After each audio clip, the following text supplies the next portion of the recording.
Hello next teachers. तो कैसे हैं आप सब लोग। मेरा वादा था और मैं वादे के मुताबिक आ गया हूं और आपकी ये क्लासेस रेगुलर अब आपको ऐसी ही मिलती रहेंगी। तो जैसा कि मैंने बोला था कि सीडीपी की हम जो क्लास है उसको स्टार्ट करेंगे और आज जो सीडीपी की आपकी बुक है उसको हम स्टार्ट करने जा रहे हैं। तो चलिए स्टार्ट करते हैं। तो प्रारंभिक शिक्षा के जो नवीन प्रयास हैं इस बुक को हम आप कवर करेंगे और ये सारे जो भी टॉपिक्स हैं वो आपकी डीएलएड की बुक के सिमिलर जो भी आपके टॉपिक्स दे रखे हैं एक के बाद एक टॉपिक्स को हम कवर करते जाएंगे और जैसे टॉपिक्स कवर होते जाएंगे हम प्रैक्टिस करते जाएंगे।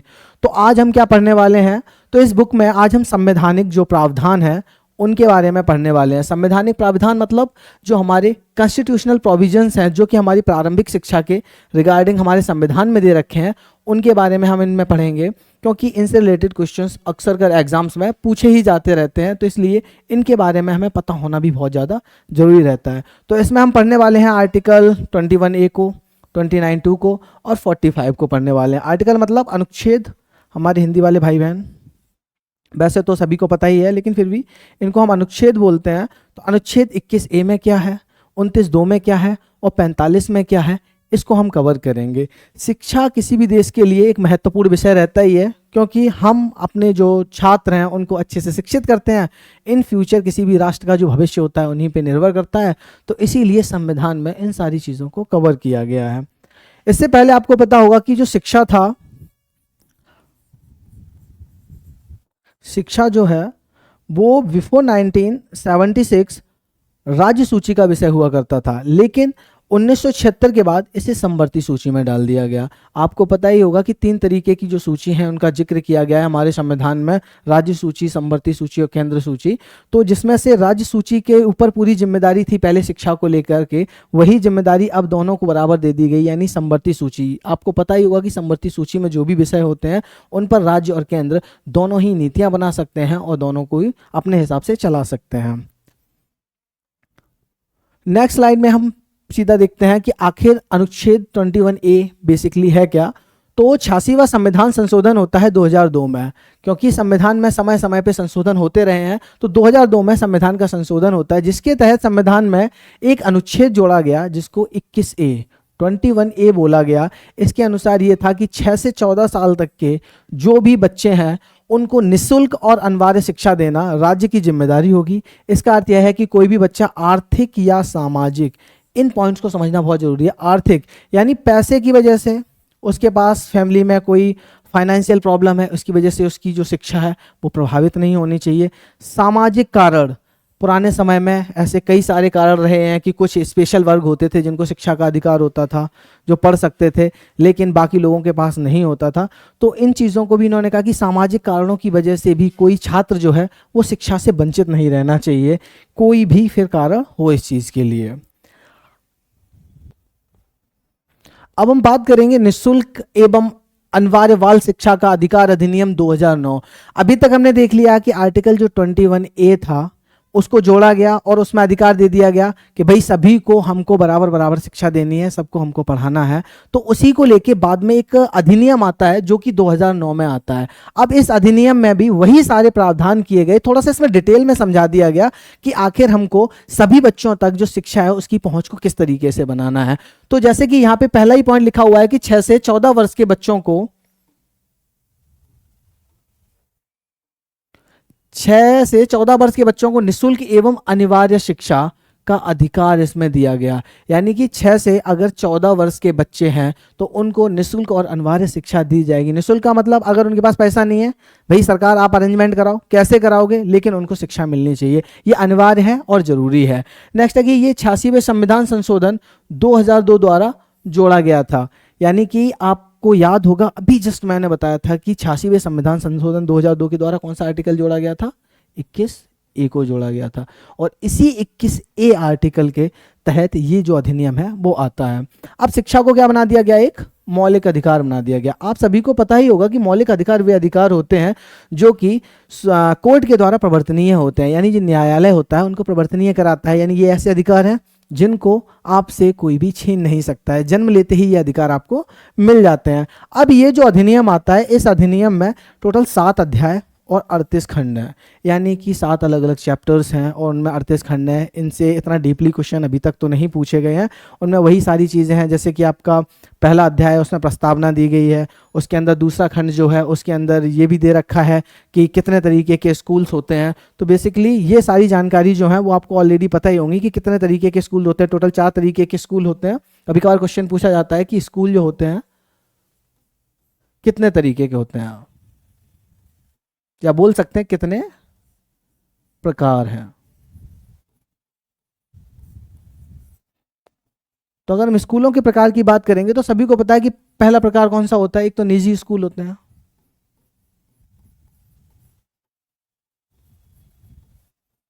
निजी स्कूल कई सारे प्राइवेट इंस्टीट्यूशंस खोले रखे हैं, बहुत हैवी हैवी फीस ले रहे हैं, वही अपने निजी स्कूल्स हो गए। दूसरे आपके कौन से तरीके के स्कूल्स होते हैं, दूसरे आपके होते हैं अनुदान अनुदान प्राप्त स्कूल।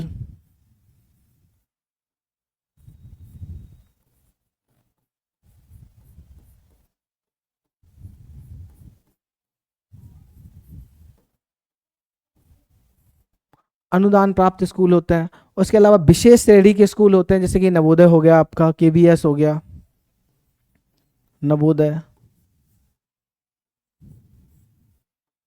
या आपका केवीएस हो गया, तो ये स्कूल होते हैं। उसके अलावा चौथे आपके चौथे कौन से होते हैं, तो सरकारी स्कूल।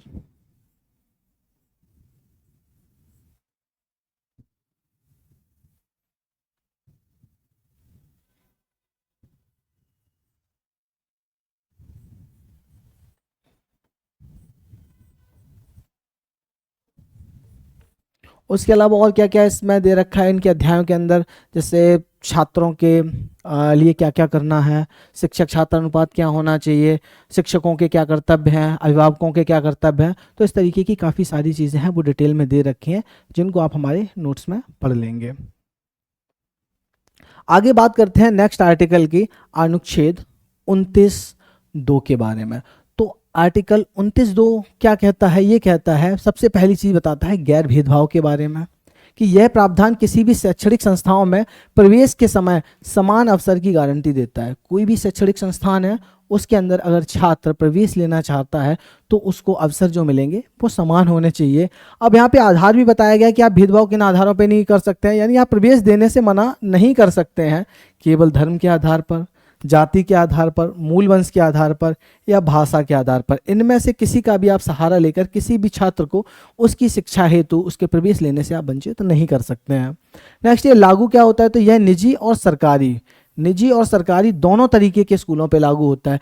चाहे वो निजी स्कूल हो यानी प्राइवेट कोई स्कूल है तो वहाँ भी ये लागू होता है 29(2). उसके अलावा अगर कोई आपका सरकारी स्कूल है तो वहाँ तो ये लागू होगा ही, क्योंकि सरकार योजना लेके आई है।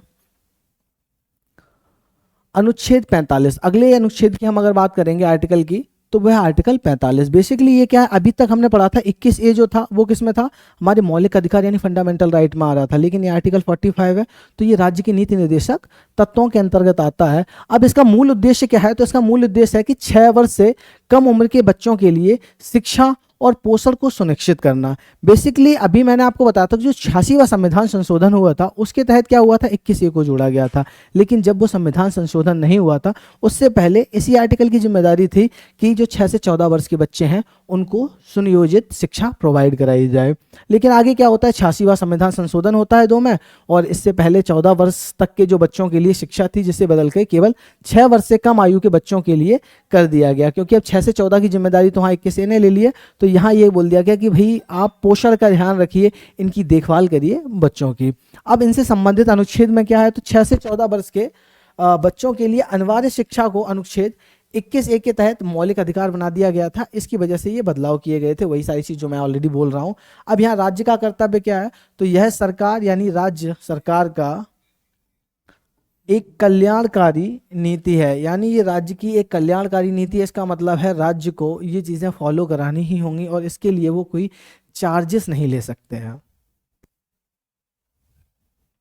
नेक्स्ट इसी आर्टिकल, अभी आर्टिकल जो हम 45 पढ़ रहे थे, इसी से रिलेटेड आता है एक पॉइंट जो अक्सर कर डीएलएड के एग्जाम से पूछा जाता है, ईसीसीई क्या है। तो ईसीसीई का फुल फॉर्म जो है वो early childhood care and education होता है, जिसका हिंदी में बोलते हैं इसको प्रारंभिक बाल्यावस्था देखभाल और शिक्षा, जो कि ईसीसीई का हिंदी में फुल फॉर्म होता है। अब यहाँ पे जो हम अभी तक पढ़ते हैं यह खेल खेल में आधारित गतिविधियों, कला, संगीत, भाषा और कहानी सुनाने के माध्यम से सीखने पर जोर देता है। कहते हैं कि बच्चों को बुलाओ, उनका स्कूल में मन लगाओ, कैसे भी, चाहे उन्हें कहानी सिखाओ, चाहे उन्हें डांस करके दिखाओ या संगीत सुनाओ, कुछ भी करो, लेकिन बच्चों को खेल खेल में चीज़ों को सिखा दीजिए।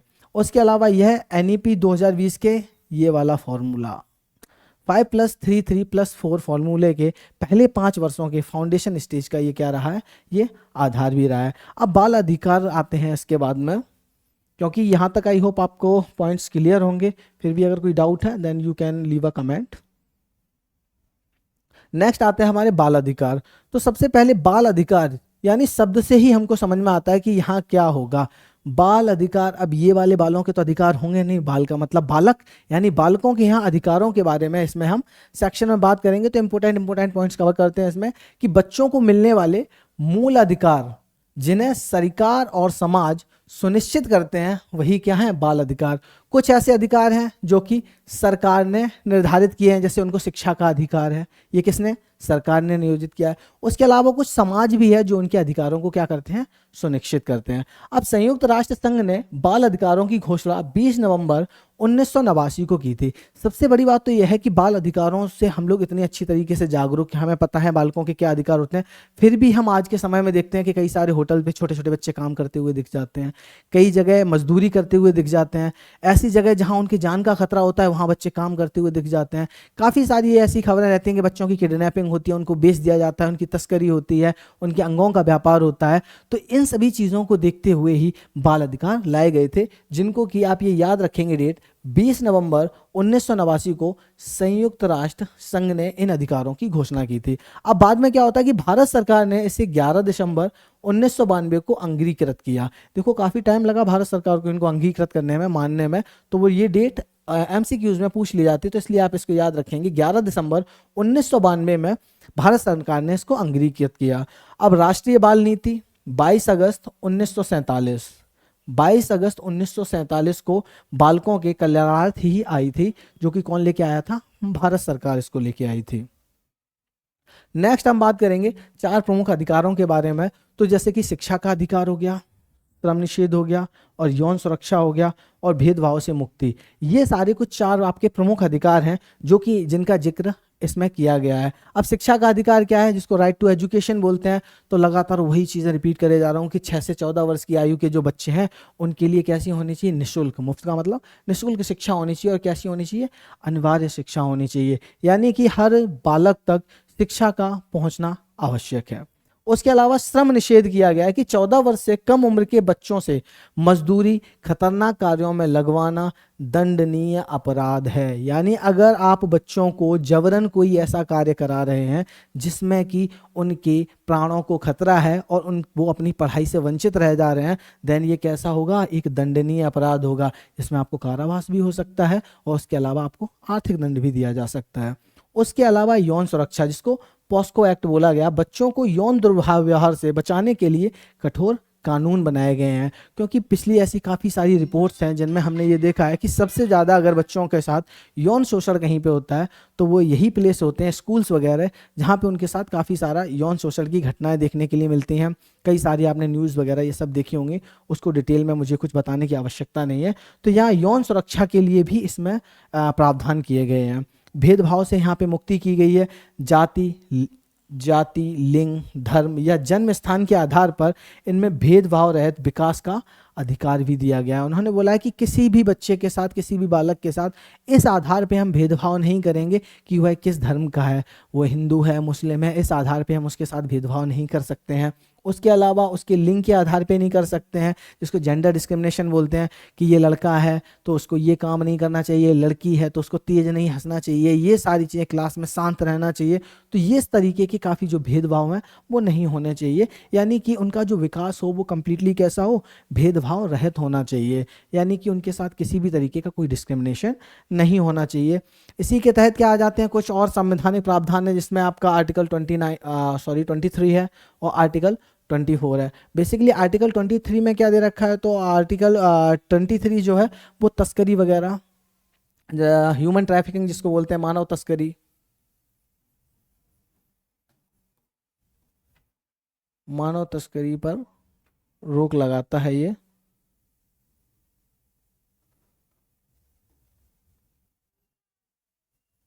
अब बेसिकली यहाँ हम क्योंकि बच्चों के रिगार्डिंग पढ़ रहे हैं, तो हम यहाँ बोल सकते हैं कि बच्चों की जो किडनैपिंग वगैरह होती है उन सब चीज़ों पे क्या लगाता है, ये रोक लगाता है 23। उसके अलावा आर्टिकल 24 वही है कि बच्चों को, जो 14 साल से कम उम्र के बच्चे हैं, उनको हम कोई भी ऐसे काम में नहीं लगा सकते हैं जहाँ पे कि उनकी जो प्राण है उनके लिए कोई खतरा बने। यानी कि यहाँ पे हम लिख सकते हैं कि 14 वर्ष से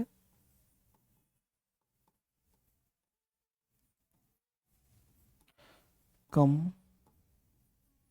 जो उम्र के बच्चे हैं उनको हम किसी भी डेंजर काम में नहीं लगा सकते हैं, यानी कि उनसे हम किसी भी तरीके का श्रम नहीं कराएंगे। नेक्स्ट, कुछ अन्य अधिकार भी दे रखे हैं, जैसे जीवन का अधिकार है उनको, विकास का अधिकार है, सुरक्षा का अधिकार है और सहभागिता का अधिकार है। आप सभी को पता ही होगा कि जीवन का जो अधिकार है वो आर्टिकल 21 में दे रखा है। और जीने के लिए क्या आवश्यक है, शिक्षा बहुत आवश्यक है। इसीलिए हम इसको इसी से लिंक करके याद रख सकते हैं कि आर्टिकल 21A में क्या है, हमारा शिक्षा का अधिकार है। विकास का उनको अधिकार है कि बच्चों के लिए हम ऐसा माहौल बनाएंगे, ऐसी परिस्थितियां उत्पन्न करेंगे जिससे कि उनका जो सर्वांगीण विकास है वो हो सके। इसी की वजह से मिड डे मील वगैरह स्कूल में चलाए जाते हैं, ताकि उनकी जो हेल्थ वगैरह है वो खराब ना हो, जिसकी वजह से उनके विकास पर कोई प्रभाव ना पड़े। सुरक्षा का अधिकार हमने दे रखा है कि बच्चे जहाँ स्कूल में हैं एटलीस्ट वहाँ सुरक्षित रहें, सुरक्षा फील कर सकें। इसी वजह से पॉस्को जो एक्ट है, अभी उसके बारे में बताया था, थोड़ी बहुत जानकारी दी थी कि पॉस्को क्या है, उनकी यौन शोषण वगैरह, तो वो सुरक्षा से रिलेटेड बेसिकली उनका अधिकार है। सहभागिता का अधिकार है कि बच्चों को समान अवसर मिलने चाहिए कि हर जगह वो पार्टिसिपेशन कर सकें, क्योंकि यहाँ बोलते हैं हम कि बच्चे देश का भावी नागरिक होते हैं। आज जो बच्चे हैं कल बड़े होकर वही देश के क्या बनेंगे, भावी नागरिक बनेंगे, और उनके विकास पर ही देश का भविष्य निर्भर करता है। अगर आज का बच्चा अच्छा पढ़ेगा, अच्छा करेगा, हष्ट पुष्ट होगा, तो कल राष्ट्र भी शक्तिशाली ही बनेगा। तो फ्रेंड्स, ये थी आज की क्लास, और ये तीनों जो टॉपिक थे आज की क्लास में हमने कवर कर लिए हैं।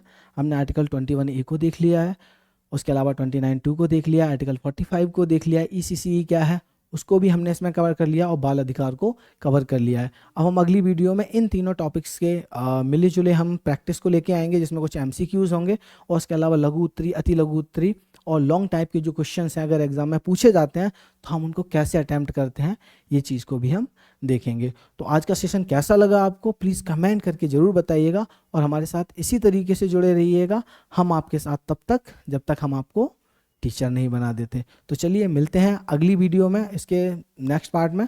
तब तक के लिए जय हिंद।